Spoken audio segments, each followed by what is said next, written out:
bom dia a todos, boa tarde, boa noite, dependendo do horário que vocês estão assistindo. Hoje eu tenho aqui a honra e a satisfação de ter uma convidada especial, a professora Carla Carmelato Jardim, do Instituto Federal Farroupilha, né, que acabou de terminar o seu mandato aí à frente daquela instituição e hoje está aí aposentada, né, e vai nos dar um pouquinho aí do prazer de compartilhar um pouco do que ela aprendeu e vivenciou nos seus anos como reitora. A gente costuma dizer sempre nesse projeto Compartilhando Saberes, né, que é sempre importante aprender com a experiência dos colegas, inclusive porque a rede federal é uma rede que tem muita similaridade entre si, os institutos eles têm desafios comuns e todo aprendizado é bem-vindo, aí, principalmente para as novas lideranças. Bom dia, professora Carla, gostaria de deixar contigo a palavra. E a primeira pergunta como é que você se sente aí deixando esse mandato em boas mãos? Bom dia, Jesué, bom dia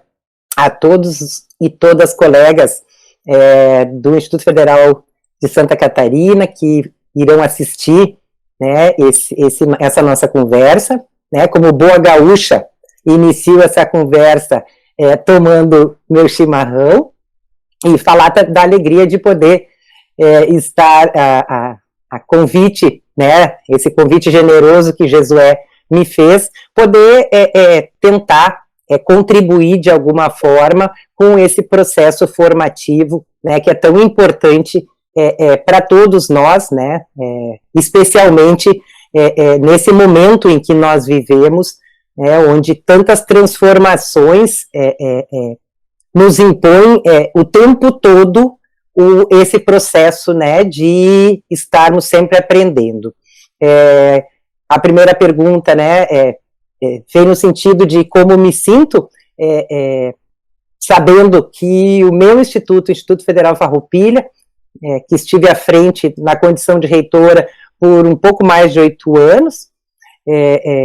está em boas mãos e realmente está em muito boas mãos, né? Hoje nós temos à frente do Instituto uma outra mulher, que foi também, né, um compromisso nosso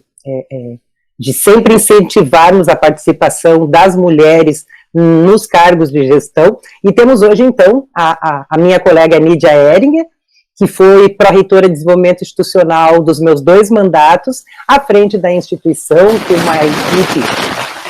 recentemente constituída, né, com pessoas do mais alto gabarito e que, com certeza, né, mais do que darem prosseguimento ao bom trabalho, né, que realizamos na instituição nesse tempo, irão, com certeza, fazer a nossa instituição avançar ainda mais. Então, continuando, professora Carla, eu gostaria de saber, assim, como é que você conseguiu, a partir de uma gestão, construir um ambiente de comunicação não violenta. Isso me chamou muita atenção recentemente, né? Eu estive observando os documentos produzidos pelo Instituto Federal Farroupilha, e eu me lembro, quando estive aí em 2012, que vocês tinham muitos conflitos de relacionamento entre os campos, né? Até frutos aí, evidentemente, da transformação do Instituto, era muito recente, né? Estava aí se construindo a identidade da instituição, mas eu vejo que você deixou a instituição com os fundamentos aí da ideia de comunicação não violenta, da solução de conflitos, né? Como é que você trabalhou para construir esse ambiente um clima que eu chamo organizacional mais saudável? José, tu colocaste muito bem, né, quando estiveste aqui na condição de reitor pro tempore, né, isso se deu porque realmente a instituição vivia num ambiente muito conflituoso, né, que inclusive culminou, né, com o atraso da minha posse no meu primeiro mandato. E, na verdade, aquele ambiente muito hostil, né, que a gente enfrentou no início do nosso mandato, nos fez tomar a decisão, né, de construirmos um ambiente de diálogo, de entendimento, porque seria a única forma da nossa instituição, né, poder caminhar no sentido que gostaríamos, que o nosso plano de gestão previa, né? Não haveria como avançarmos no ensino, na pesquisa, na extensão, modernizarmos a instituição administrativamente, ampliarmos a nossa relação com a comunidade dos nossos territórios, num ambiente de disputa, de conflito. Então, começamos a buscar caminhos, né? Um caminho que nós iniciamos imediatamente lá em final de 2012, início de 2013, foi criar aquela estratégia que nós chamamos de reitoria itinerante, né, onde eu e os meus pró-reitores, chefia de gabinete, nós íamos frequentemente a todas as unidades, passávamos 1 dia, 2 dias em cada unidade, nos reuníamos com todos os colegas, nos reuníamos com os estudantes, nos reuníamos com as equipes de gestão, e isso, de forma muito intensiva nesse primeiro momento, criou entre nós, equipes de gestão e comunidade acadêmica de forma geral, uma proximidade bastante acentuada, né, e evidentemente isso fez com que os ânimos começassem, né, a se amenizar, que as pessoas começassem a compreender, né, o que nós pretendíamos implementar, e o diálogo foi se estabelecendo de forma muito produtiva e de forma muito transparente também, né, nós sempre tentamos deixar claro, né, que o nosso papel na gestão do Instituto Federal Farroupilha, né, era contribuir para que todos os servidores, todos os estudantes pudessem, né, na instituição, encontrar um espaço fértil para o desenvolvimento das suas potencialidades, tanto profissionais quanto pessoais, né, porque só assim a nossa instituição poderia avançar. E a comunidade compreendeu bem isso, e essa proximidade que a gente estabeleceu foi o primeiro movimento no sentido de minimizar os conflitos, e na sequência, então, nós começamos a buscar, né, outras possibilidades para que isso se desse de forma ainda mais elaborada, e tão logo nós conseguimos estabelecer esse diálogo transparente e constante com a comunidade, e que isso nos aproximou muito, nós começamos então a buscar outras possibilidades, né, e a questão da comunicação não violenta, né, das práticas restaurativas, foi algo que nos pareceu ser um caminho a mais para a gente dar conta de deixar a nossa comunidade, né, e a nossa instituição cada vez mais trabalhando em conjunto, trabalhando alinhados com objetivos comuns, né? E aí constituímos um grupo de trabalho, buscamos uma assessoria, que aqui em Santa Maria, né, uma profissional que é reconhecida por atuar com a comunicação não violenta e as práticas restaurativas, e a partir dessa formação de um grupo de colegas nossos de todas as unidades, esse trabalho se deu até que, né, conseguimos ao longo do período, né, até um manual, né, institucional de orientação foi publicado no ano passado, mas todo um trabalho de um conjunto de colegas que, a partir de um processo formativo que nós proporcionamos, conseguiram fazer com que em todas as unidades nós tivéssemos, né, a questão da comunicação não violenta como um eixo das nossas relações. Perfeito, reitora Carla. Sabe que eu não tenho como deixar de fazer esse paralelo do que aconteceu aí em 2012 com o que acontece hoje, né? Eu sei que tem diferenças, mas eu sempre fui muito delicado ao trabalhar aí com vocês, porque evidentemente alguém vem de fora, e eu acho que esse foi um elemento importante também, quando teve um processo de atraso na sua nomeação, o MEC eram outros tempos, e houve a nomeação de um reitor pró-tempore de outra instituição. E naquele momento, a gente foi um aprendizado também para mim. Pela primeira vez eu trabalhava em outra instituição e pude compreender as nossas similaridades, e aí a gente procurou, sem atrapalhar, obviamente, aí, o plano de gestão vencedor nas urnas, levar algumas sugestões também para que vocês pudessem também aprender com um pouco que a gente sabia, e eu também aprendendo um pouco com o que vocês sabiam. Aliás, eu trouxe vários várias práticas do Farroupilha para cá também, para minha visão, e compartilhei isso com vários colegas. Aliás, quando a gente estava aí, vocês contrataram, né, uma consultoria, inclusive, para a formação da própria equipe, que eu acho que isso foi inovador, né? Ou seja, vocês pagaram com dinheiro do próprio bolso, né, durante a fase de transição, a contratação de uma consultoria específica para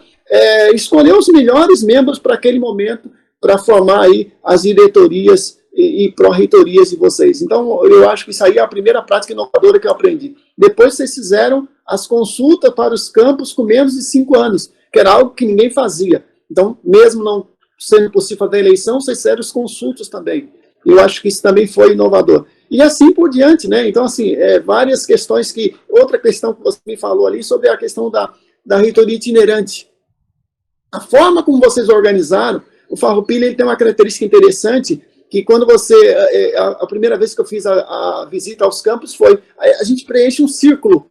praticamente um círculo, você sai e dá a volta, e dá aproximadamente 1.000 quilômetros. Então você faz isso com muita agilidade. Isso também traz uma aproximação da reitoria com os campos, que é muito interessante.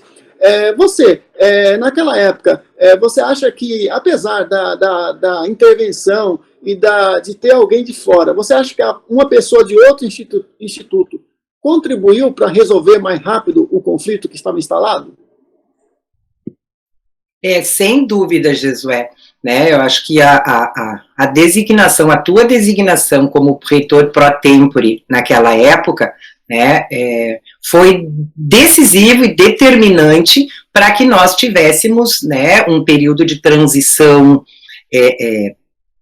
com as condições que um período dessa natureza exige, né,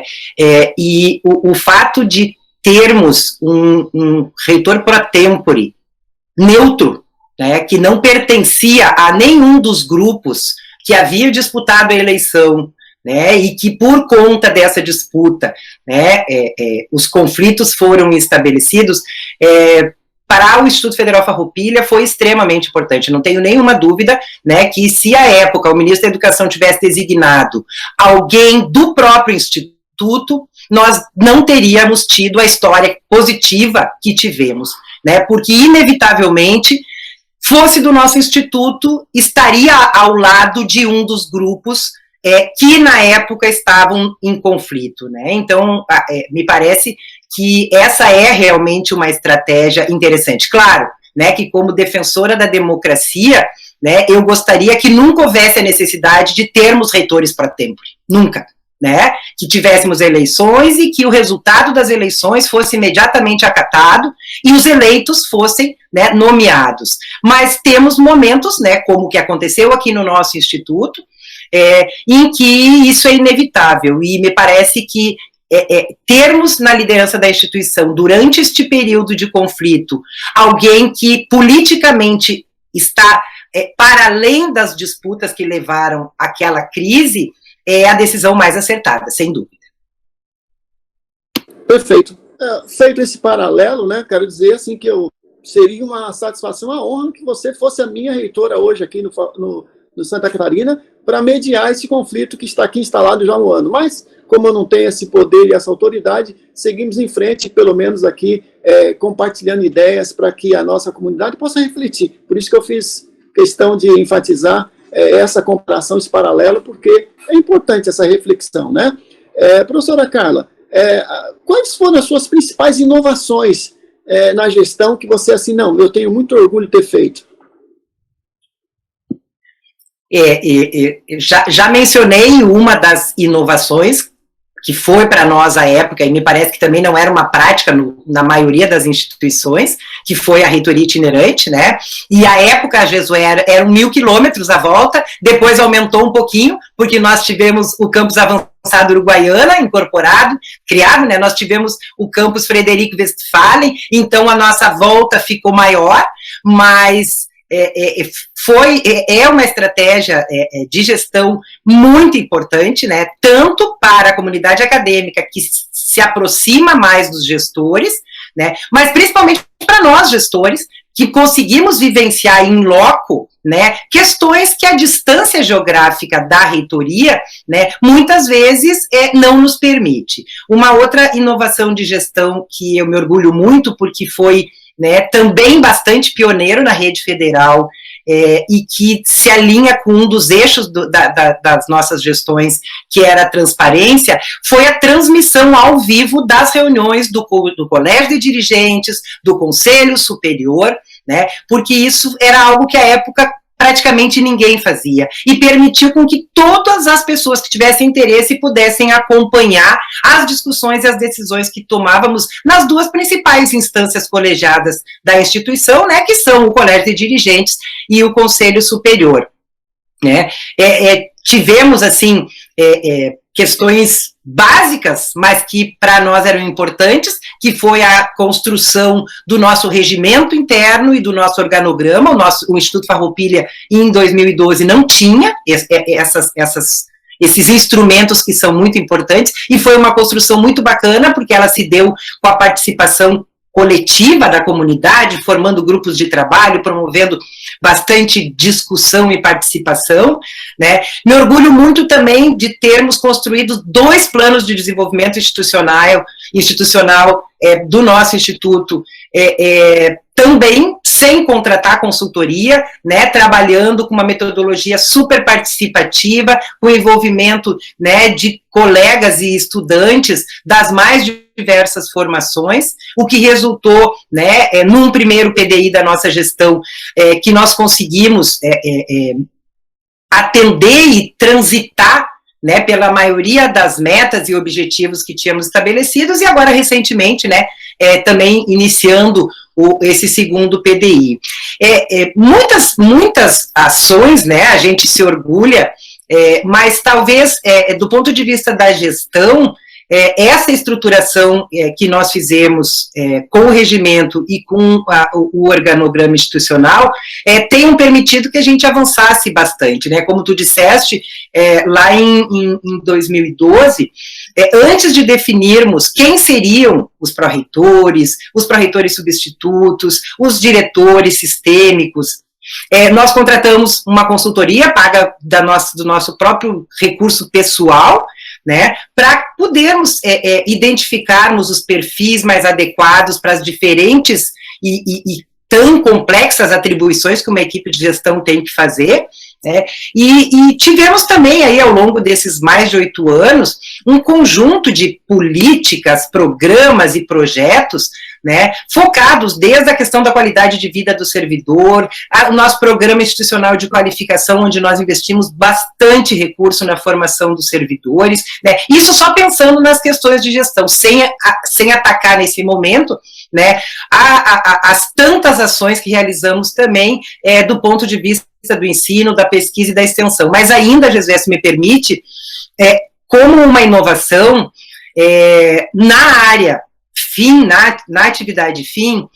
quando a gente assumiu lá em final de 2012, foi publicado o IGC do Instituto Farroupilha, e o Instituto Farroupilha teve o IGC 2. A minha primeira ida a Brasília foi no dia 26 de dezembro daquele ano, para assinar um termo de compromisso junto com o meu, então, pró-reitor de ensino, porque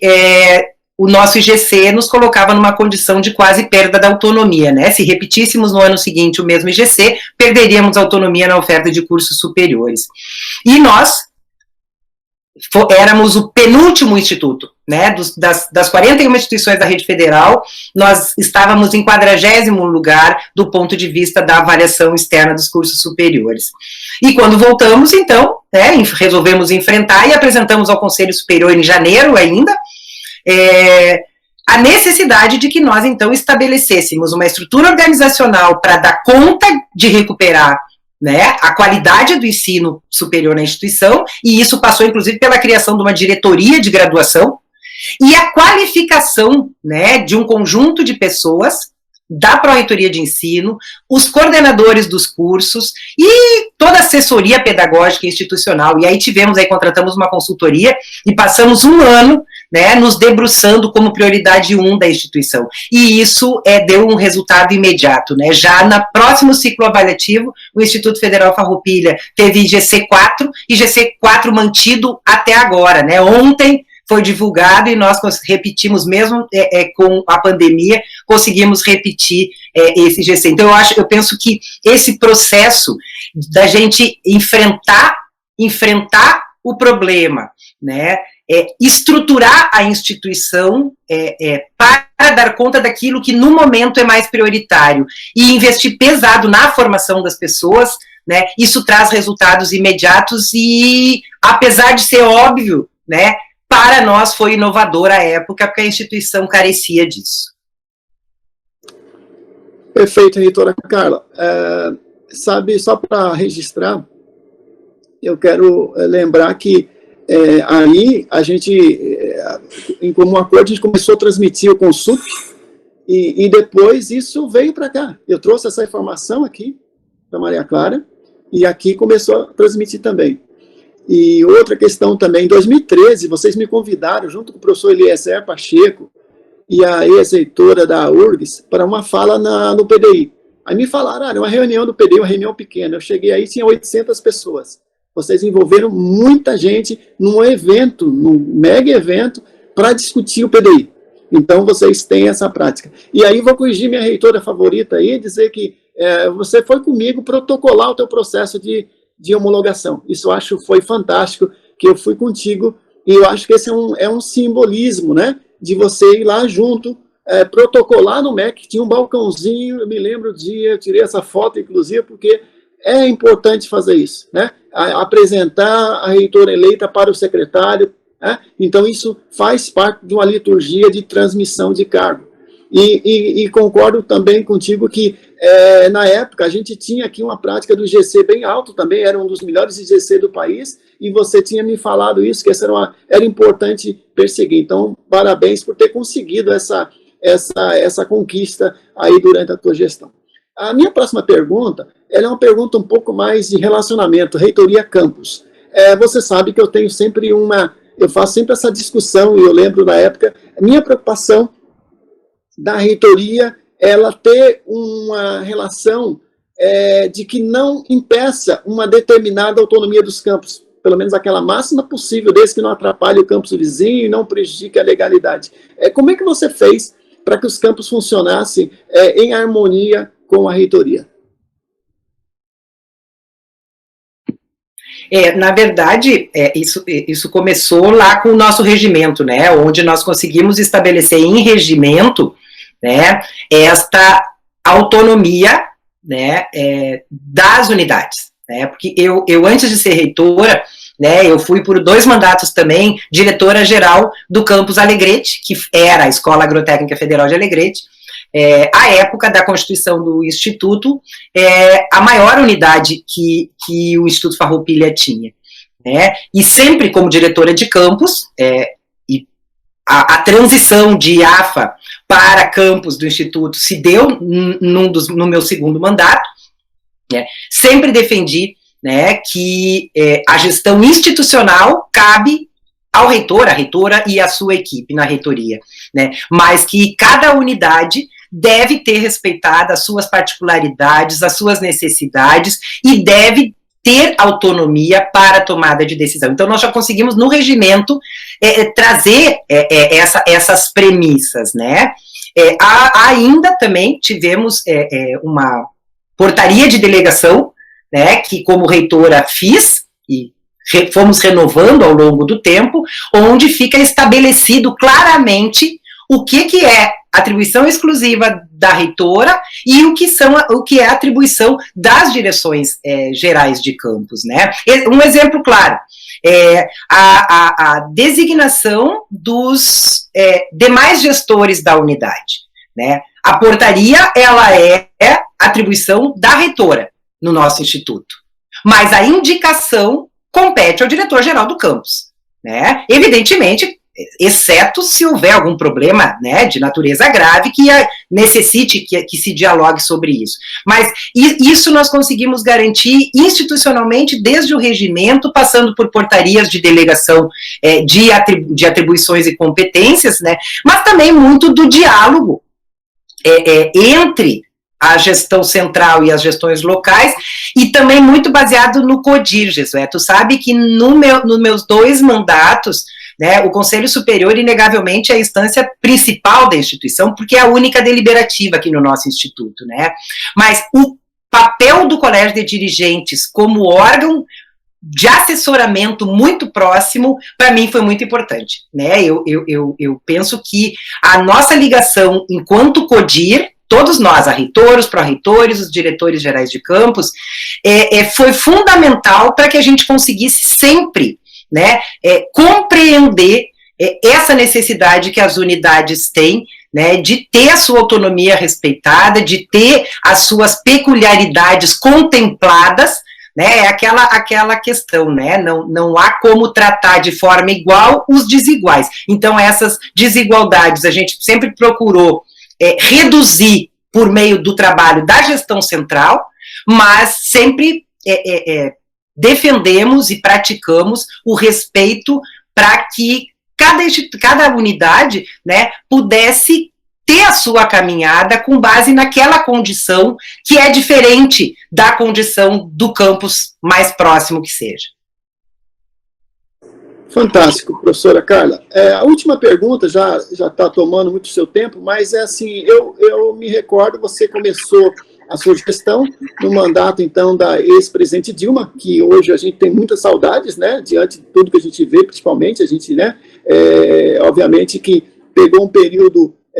de expansão, um período com recursos, e depois pegou a fase de redução de recursos, né. Diante do cenário tão complexo que a gente vive hoje, como é que você vê a nossa rede federal? Como é que você vê assim, as perspectivas para o futuro? Sempre me vangloriei muito de ter tido sorte enquanto gestora, né? E sempre disse para a mídia, e tenho essa tese, né, de que a gente, para fazer uma boa gestão, né, a gente tem que estudar muito, trabalhar muito, transpirar muito e ter um pouco de sorte. E eu sempre tive um pouco de sorte. Para teres ideia, né, quando eu tomei posse no meu primeiro mandato como diretora lá da Escola Agrotécnica de Alegrete, era fevereiro de 2003. Em janeiro de 2003, Lula assumiu como presidente da República. E aí se iniciou, né, esse processo, né, de uma transformação que a gente jamais imaginou assistir no Brasil do ponto de vista da educação profissional e tecnológica pública. Né? Aí se iniciaram todos os trabalhos para, primeiro, um processo de cefetização, né? Depois toda a questão da construção da Lei 11.892, a criação da rede federal, né? E tudo isso que nós acompanhamos, né? Um investimento orçamentário que a gente nunca pensou poder contar, né? Um crescimento exponencial do ponto de vista de servidores e servidoras. Então a gente viveu, eu tive o privilégio de viver enquanto gestora da Escola Agrotécnica Federal de Alegrete durante 8 anos com Lula presidente, né, e com a educação profissional e tecnológica alçada a um status, a uma instância, né, da mais profunda importância para o desenvolvimento do Brasil, né, e é isso, quando um governo decide, né, que algo é importante para o desenvolvimento daquela nação, há que se ter investimento, só discursos não resolvem isso, e nós tivemos realmente investimento. Depois, na sequência, né, tivemos a presidenta Dilma, né, de quem temos realmente muita saudade, né, e eu tenho muita saudade duplamente pela gestão que fez e que deu continuidade à valorização da educação profissional e tecnológica, né, mas também pelo fato de ser mulher, né, fato que, inclusive, até hoje me convenço de que foi um dos motivos que levaram ao golpe, que a retirou do governo do nosso país. E depois, na sequência, nós começamos um caminho inverso, né, se de 2003 até o golpe, nós tivemos um crescimento orçamentário, investimentos, a possibilidade, né, de concursarmos e nomearmos servidores docentes, técnicos administrativos, a possibilidade de fazermos atualização tecnológica quase que constante, né, o que é fundamental para uma instituição da nossa natureza, né, não há como se fazer educação profissional e tecnológica de qualidade sem atualização tecnológica, sem investimento na qualificação dos servidores, dos docentes. Então a gente teve esse período fantástico, né, e que eu sempre digo, eu como ingressei em 92 na rede federal, né, nós nem nos nossos melhores sonhos nós acreditávamos que viveríamos um tempo como esse, e depois do golpe, então, infelizmente, né, tivemos aquilo, né, para o que o golpe foi pensado realmente, né, para derrubar os investimentos em educação, inclusive na educação profissional e tecnológica, né, em reduzir as nossas possibilidades institucionais, porque reduzindo as nossas possibilidades institucionais, isso também, né, leva o senso comum a crer que não somos tão importantes assim, né, que não temos a valia que dizemos ter, e isso faz com que a gente, então, desde aquele momento, a gente viva permanentemente num processo de luta, de reafirmação, para garantir, né, que as pessoas que estão do lado de fora das nossas instituições, elas percebam, né, o quão importante e o quão fundamental para o desenvolvimento de uma nação é termos a educação profissional e tecnológica que tivemos durante os governos Lula e Dilma. Então, hoje, né, o cenário que a gente vislumbra, ele é muito negativo, né, no nosso instituto, e acredito que no de Santa Catarina não seja diferente, né, nós temos orçamento, né, eu não vi quais foram os vetos que o presidente colocou e nem exatamente o que foi contingenciado, que eu vi que o presidente da República assinou ontem, no último dia, fez a sanção da lei orçamentária, mas se o orçamento do Instituto Farroupilha for aquele que estava na proposta de lei orçamentária, nós temos orçamento até agosto desse ano, né, e se ainda houver contingenciamento desse valor, que me parece que o Ministério da Educação foi o órgão onde foi contingenciado o maior percentual orçamentário, né, nós não teremos orçamento nem para chegarmos à metade do ano. E isso que estamos trabalhando numa condição de trabalho remoto, né, só as atividades essenciais são realizadas presencialmente e eventualmente, e o trabalho remoto nós sabemos, né, ele economiza para o governo, né, ou para o nosso orçamento, né, uma série de valores que a gente consegue ir realocando para garantir aquelas atividades, principalmente a questão da assistência estudantil, que nesse momento de atividades remotas, né, tem sido o principal investimento institucional para que a gente consiga manter os nossos alunos, né, conectados e partícipes da instituição. Mas o cenário é muito complicado realmente, né, e eu só vejo uma alternativa, né, para que a gente possa enxergar a educação profissional e tecnológica, ou a própria educação pública do nosso país, né, com investimentos, né, e tratada com o cuidado e com a importância que merece, se nós tivermos em 2022, né, uma guinada radical do ponto de vista do viés ideológico junto ao Executivo Federal, né, porque se nós tivermos a manutenção do que temos hoje, ou, né, se a mudança se der, né, num limiar muito pequeno, né, entre esse quase fascismo que a gente vive no Brasil, né, e alguma coisa um pouco mais ao centro, né, não teremos mudança. A gente está acompanhando aí o foco em reforma administrativa, né, em caçar direitos dos trabalhadores e trabalhadoras, especialmente nós, né, trabalhadores e trabalhadoras em educação. Então,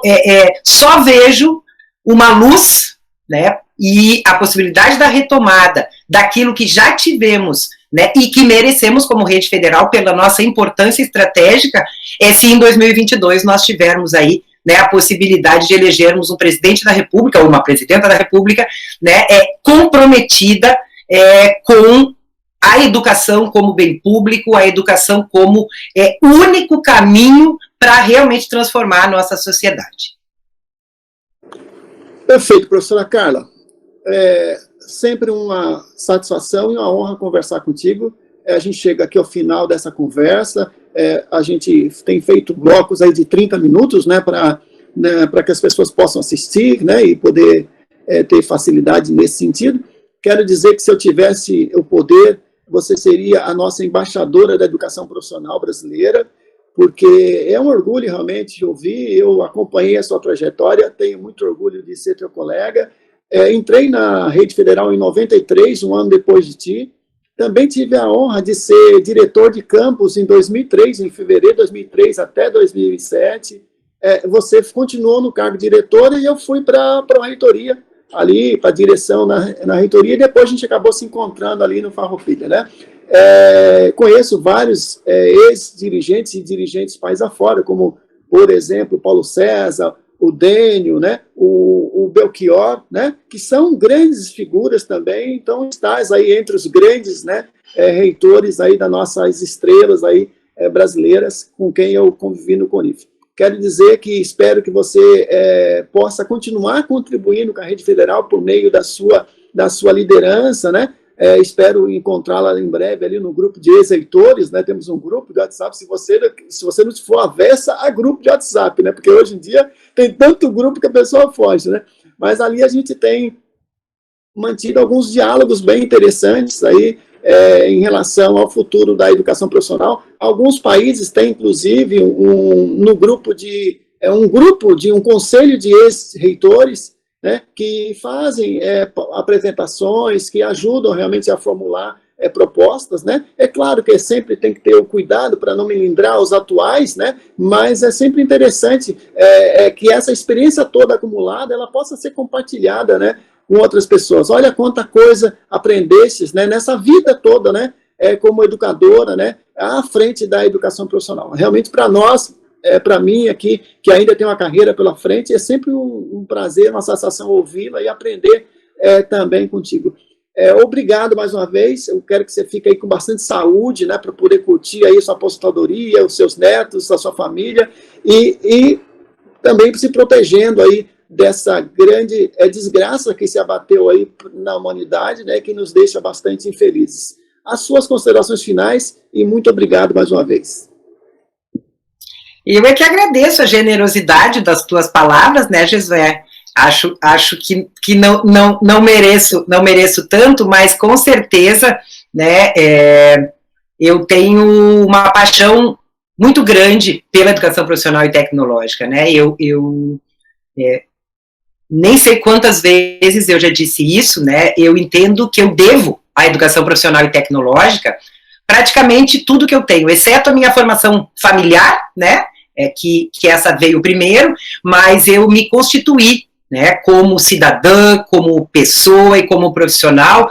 ao longo desses quase 30 anos na educação profissional e tecnológica, né? Foi a educação profissional e tecnológica, né, que foi o meu sustento e que me permitiu criar 3 filhas, né, porque para quem não sabe, né, paralelo a todo esse tempo de rede federal e de gestão na rede federal, eu criei trigêmeas, né, eu tive mãe de trigêmeas, e foi o meu trabalho na rede federal que me permitiu, né, criar as minhas filhas, né, e contribuir para que se tornassem, né, as pessoas que são hoje, né, profissionais qualificadas, comprometidas, preocupadas com o nosso país, atuantes nesse sentido. Então, eu sinto isso, que eu devo à rede profissional e tecnológica quase tudo que eu sou e que eu tenho. Então, daí essa minha paixão e esse meu reconhecimento. E creio que daí também, né, essa defesa que eu fiz, faço e farei sempre, né, da nossa rede, da educação como um todo. Eu não tenho nenhuma dúvida, né, que é só através da educação que as pessoas podem se libertar, né, é só através da educação que as pessoas podem transformar suas vidas, e transformando as suas vidas, transformar, né, a vida do coletivo, e mesmo hoje, né, na condição de aposentada, mesmo hoje na condição, né, de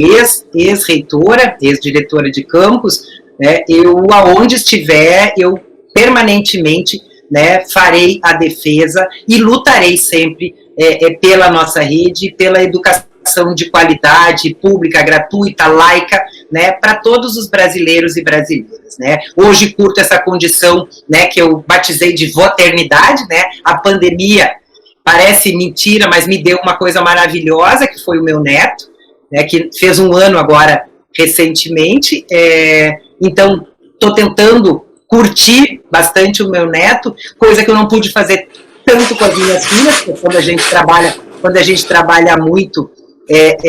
isso se torna mais difícil, né, mas com certeza, né, eu continuarei aonde estiver sendo uma defensora ferrenha da educação pública e especialmente, né, da rede federal e dos nossos institutos federais, até porque são instituições absolutamente ímpares, né, que têm um poder, né, de ser um espaço de oportunidade, especialmente para aquelas pessoas que nunca tiveram oportunidade, né? Aquelas pessoas, eu digo, que o Estado e a vida, né, tornaram invisíveis, né? E os institutos as tornam visíveis, e mais do que isso, né, os institutos fazem com que essas pessoas acreditem em si, acreditem que elas podem, né, chegar onde elas quiserem, aonde o sonho e o esforço de cada um levar. Então, pode ter certeza que mesmo hoje nessa condição de longe, né, eu continuarei sempre fazendo a defesa e se precisar ir para a linha de frente e lutar, pode contar com a gente, como a gente sempre fez durante todos esses anos. Mando um abraço bem grande para toda a comunidade do Instituto Federal de Santa Catarina, né, onde tem várias pessoas queridas, né, a começar por ti, e mais uma vez agradecer, né, a oportunidade de poder, né, com essa conversa, tentar contribuir de alguma forma com o processo formativo dos nossos colegas aí do IFSC. Um grande abraço, Jesué, obrigada mais uma vez, tá? Fique bem, fique com saúde. Muito obrigado.